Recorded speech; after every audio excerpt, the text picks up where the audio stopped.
উল্লেখ কৰিছে যে গৌৰৱ গগৈ ভোট দিবলৈ যাওঁতে তেওঁৰ পৰিয়ালক লৈ নগ'ল বা পত্নীৰ লগত গৌৰৱ গগৈ ভোট দিবলৈ যাওঁতে নগ'ল।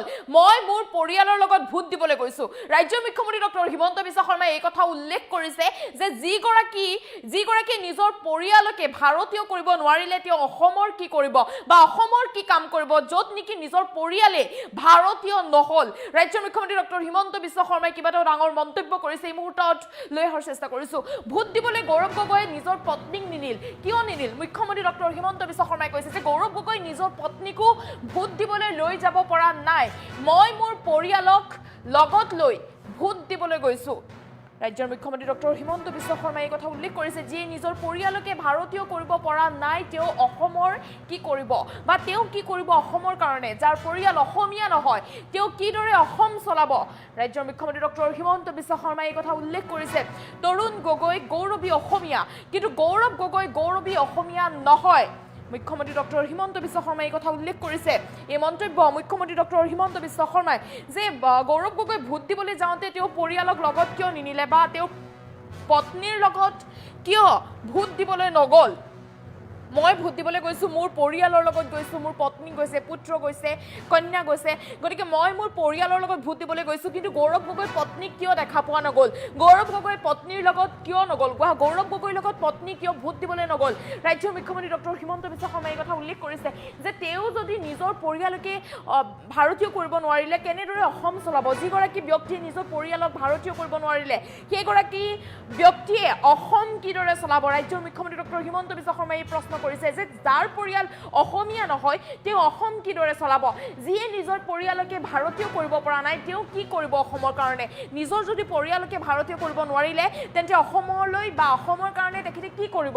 যিয়ে নেকি নিজৰ পৰিয়ালকে অসমীয়া কৰিব নোৱাৰিলে বা যাৰ পৰিয়াল অসমীয়া নহয় তেওঁ কিদৰে অসম চলাব, কাৰণ তেওঁ ভাৰতীয় কৰিব নোৱাৰিলে নিজৰ পৰিয়ালক, তেওঁ পৰিয়াল অসমীয়া নহয়, গতিকে তেওঁ কিদৰে অসম চলাব বা অসমৰ বাবে কি কাম কৰিব। যদি তেওঁ পৰিয়াল ভাৰতীয়ই হয়, তেওঁৰ পত্নী ভাৰতীয়ই হয়, তেন্তে ভোট দিবলৈ কিয় লগত নগ'ল। মুখ্যমন্ত্ৰী ডক্টৰ হিমন্ত বিশ্ব শৰ্মাই এই কথা উল্লেখ কৰিছে, প্ৰশ্ন কৰিছে যে গৌৰৱ গগৈ পত্নী কিয় ভোট দিবলৈ গৌৰৱ গগৈ লগত নগ'ল সেই কথা উল্লেখ কৰিছে ৰাজ্যৰ মুখ্যমন্ত্ৰী ডক্টৰ হিমন্ত বিশ্ব শৰ্মাই। মুখ্যমন্ত্ৰীগৰাকীয়ে কৈছে যে তৰুণ গগৈ হৈছে গৌৰৱী অসমীয়া, কিন্তু গৌৰৱ গগৈ গৌৰৱী অসমীয়া নহয়, কিয়নো গৌৰৱ গগৈ নিজৰ পৰিয়ালকে ভাৰতীয় কৰিব নোৱাৰিলে। যাৰ পৰিয়াল অসমীয়া নহয় তেওঁ কিদৰে অসম চলাব। মুখ্যমন্ত্ৰী ডক্টৰ হিমন্ত বিশ্ব শৰ্মাই এই কথা উল্লেখ কৰিছে যে গৌৰৱ গগৈ নিজৰ পত্নীকো ভোট দিবলৈ লগত লৈ যাব পৰা নাই বা লগত নিনিলে গৌৰৱ গগৈ ভোট দিবলৈ যাওঁতে, কিন্তু মই মোৰ পৰিয়ালৰ লগত ভোট দিবলৈ গৈছোঁ। যিগৰাকী ব্যক্তিয়ে নেকি নিজৰ পৰিয়ালকে ভাৰতীয় কৰিব নোৱাৰিলে, যিগৰাকী পৰিয়াল নিজেই অসমীয়া কৰিব নোৱাৰিলে বা অসমীয়া নহয় সেইগৰাকীয়ে কিদৰে অসম চলাব। মুখ্যমন্ত্ৰী ডক্টৰ হিমন্ত বিশ্ব শৰ্মাৰ মন্তব্য আছে এই মুহূৰ্তত, মন্তব্য আগবঢ়াইছোঁ। আজি আপোনালোকে দেখিছে তেওঁ ভোট দিব গৈছে, মাকক লৈ গৈছে, ঘৈণীয়েককটো লৈ যাব পৰা নাই।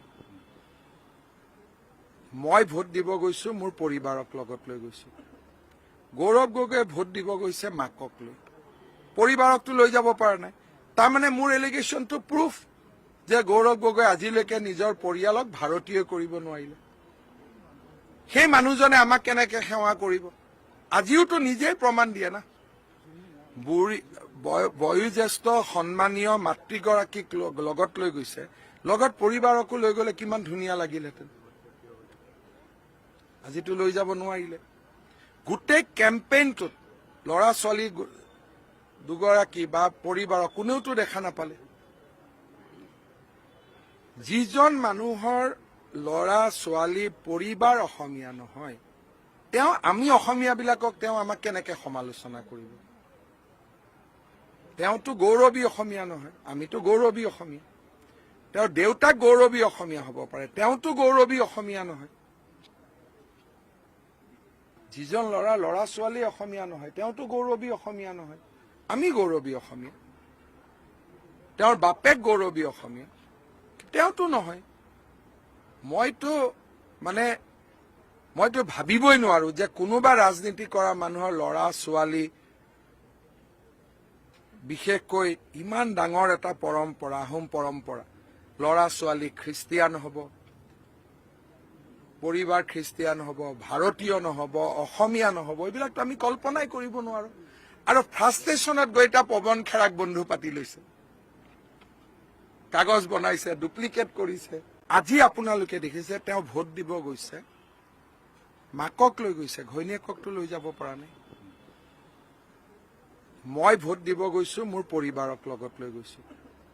গৌৰৱ গগৈয়ে ভোট দিব গৈছে মাকক লৈ, পৰিবাৰকটো লৈ যাব পৰা নাই। তাৰমানে মোৰ এলিগেশ্যনটো প্ৰুফ যে গৌৰৱ গগৈ আজিলৈকে নিজৰ পৰিয়ালক ভাৰতীয় কৰিব নোৱাৰিলে। সেই মানুহজনে আমাক কেনেকে সেৱা কৰিব? আজিওতো নিজেই প্ৰমাণ দিয়ে না। বয়োজ্যেষ্ঠ সন্মানীয় মাতৃগৰাকীক লগত লৈ গৈছে, লগত পৰিবাৰকো লৈ গলে কিমান ধুনীয়া লাগিলহেঁতেন। আজিতো লৈ যাব নোৱাৰিলে। গোটেই কেম্পেইনটোত ল'ৰা ছোৱালী দুগৰাকী বা পৰিবাৰক কোনেওতো দেখা নাপালে। যিজন মানুহৰ ল'ৰা ছোৱালী পৰিবাৰ অসমীয়া নহয়, তেওঁ আমি অসমীয়াবিলাকক তেওঁ আমাক কেনেকে সমালোচনা কৰিব? তেওঁতো গৌৰৱী অসমীয়া নহয়, আমিতো গৌৰৱী অসমীয়া। তেওঁৰ দেউতাক গৌৰৱী অসমীয়া হ'ব পাৰে, তেওঁতো গৌৰৱী অসমীয়া নহয়। যিজন ল'ৰা ছোৱালী অসমীয়া নহয়, তেওঁতো গৌৰৱী অসমীয়া নহয়, আমি গৌৰৱী অসমীয়া। তেওঁৰ বাপেক গৌৰৱী অসমীয়া, তেওঁতো নহয়। মইতো ভাবিবই নোৱাৰো যে কোনোবা ৰাজনীতি কৰা মানুহৰ ল'ৰা ছোৱালী, বিশেষকৈ ইমান ডাঙৰ এটা পৰম্পৰা, আহোম পৰম্পৰা, ল'ৰা ছোৱালী খ্ৰীষ্টিয়ান হ'ব, পৰিবাৰ খ্ৰীষ্টিয়ান হ'ব, ভাৰতীয় নহ'ব, অসমীয়া নহ'ব, এইবিলাকতো আমি কল্পনাই কৰিব নোৱাৰো। আৰু ফ্ৰাষ্ট্ৰেশ্যনত গৈ এটা পৱন খেৰাক বন্ধু পাতি লৈছে, কাগজ বনাইছে, ডুপ্লিকেট কৰিছে। আজি আপোনালোকে দেখিছে তেওঁ ভোট দিব গৈছে, মাকক লৈ গৈছে, ঘৈণীয়েককটো লৈ যাব পৰা নাই। মই ভোট দিব গৈছো, মোৰ পৰিবাৰক লগত লৈ গৈছো। গৌৰৱ গগৈয়ে ভোট দিব গৈছে মাকক লৈ, পৰিবাৰকটো লৈ যাব পৰা নাই। তাৰমানে মোৰ এলিগেশ্যনটো প্ৰুফ যে গৌৰৱ গগৈ আজিলৈকে নিজৰ পৰিয়ালক ভাৰতীয় কৰিব নোৱাৰিলে। সেই মানুহজনে আমাক কেনেকে সেৱা কৰিব? আজিওতো নিজেই প্ৰমাণ দিয়ে না।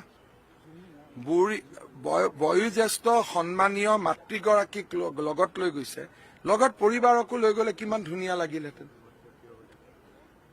আজিতো লৈ যাব নোৱাৰিলে। গোটেই কেম্পেইনটোত ল'ৰা ছোৱালী দুগৰাকী বা পৰিবাৰক কোনেওতো দেখা নাপালে।